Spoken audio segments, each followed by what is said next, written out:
Hi, నేను ఎడ్ల కుర్మయ్య, సమాచార చట్టం నారాయణపేట డిస్టిక్ ఇన్ఛార్జ్గా కొనసాగుతున్నా. ముఖ్యంగా నారాయణపేట మండలం, నారాయణపేట జిల్లా, గ్రామం కోటకొండలో 1952కి వెళ్ళి ప్రభుత్వ ఆయుర్వేద దవాఖానా కొనసాగుతుంది. మనం ఇక్కడ కోటకొండలో చూసుకుంటే ఇక్కడ పరిస్థితులు వేరేగా ఉన్నాయి.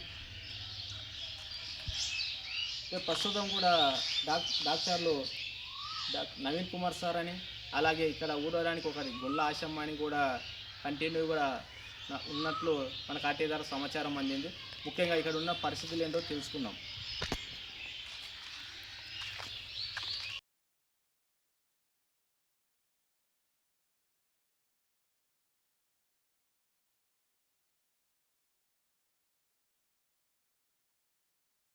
ఇక్కడ ఆరోగ్య స్వస్థత కేంద్రం అని కూడా తెలంగాణ రాష్ట్ర ప్రభుత్వం ఆయుష్ శాఖ ఆధ్వర్యంలో నిర్మించారు.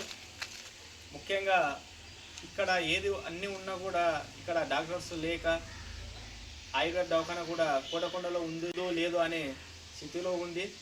దీనిపైన అధికారులు చర్యలు తీసుకొని ఇక్కడ ఉన్న హాస్పిటల్ పైన దృష్టి పెట్టాలని, ఇక్కడ ఉన్న డాక్టర్స్ల పైన కూడా చర్య తీసుకొని స్పందించాలని కోరుకుంటున్నాను.